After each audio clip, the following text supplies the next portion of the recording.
Bonjour, bonsoir, merci d'écouter la rediffusion d'IJKL Info Journal Kanaki Libre du 1er juillet 2024.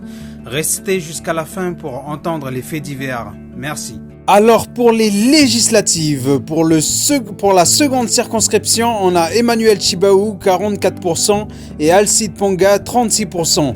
Et pour la première circonscription, en tête de quelques points, Nicolas Mesdorf 39% et Omaira Nestlin 36%. Malheureusement, les 4000 votants indépendantistes de Wailou n'ont pas pu aller voter à cause du blocage devant les bureaux de vote. Les loyalistes se sont régalés. Toujours pas de nouvelles de la part des avocats de Bichoutéen et des membres de la CCAT qui ont été arrêtés le 19 juin. Le MKF, Mouvement Kanak en France, continue de se mobiliser devant les prisons où sont détenus les membres de la CCAT.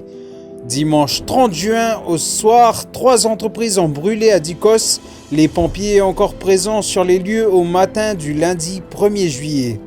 Sur Bouraï, la semaine dernière, lourd bilan, des villas, des entrepôts ont été incendiés, des familles évacuées et une fusillade en début de semaine.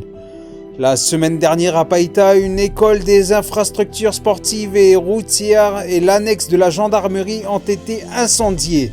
La résidence de Victor Tutugoro mise en feu sur Païta ce mercredi 26 juin. Le vice-président de l'Assemblée de la province Nord appelle les autres élus à la vigilance et à l'apaisement des esprits. Une quarantaine de personnes de Saramea étaient en conflit avec les forces de l'ordre la nuit du lundi 24 juin. Ils se sont éparpillés et un groupe a mis le feu à la maison coloniale La Courte. Dans son interview du 26 juin sur RRB, le haut-commissaire s'adresse à la CCAT en disant, je cite, « Le dernier mot, c'est nous qui l'aurons ». Il prend donc parti dans ces événements et s'engage à ne plus être impartial.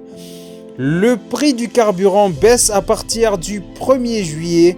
Il baisse de 9,60 francs le litre pour le sans-plomb et de 6,60 francs pour le gasoil. Donc normalement depuis hier matin. Attention aux arnaques de la SIC, des voleurs frappent aux portes des gens et prétendent collecter les loyers pour la SIC. La SIC y répond officiellement en disant qu'ils n'effectuent pas de porte-à-porte pour collecter les loyers.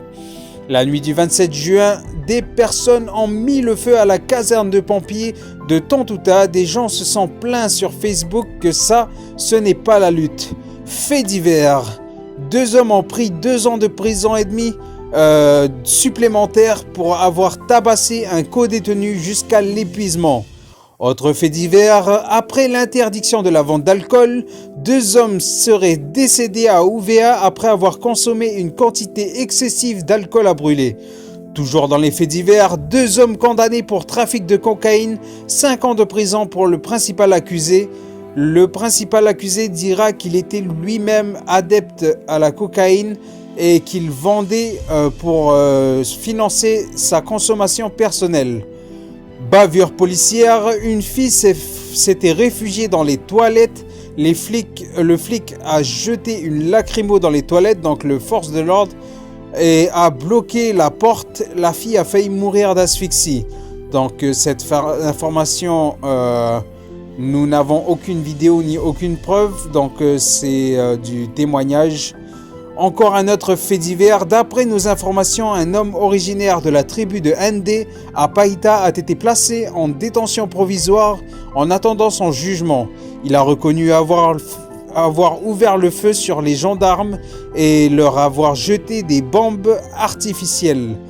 Le 16 mai à Nouméa, 4 fonctionnaires de la police appartenant à la BAC a circulé dans le quartier de Rivière-Salée à la recherche d'un véhicule susceptible d'être impliqué dans le pillage de l'armurerie Balande située à Ducos. Merci d'avoir écouté la rediffusion d'IJKL et le résumé de ce journal.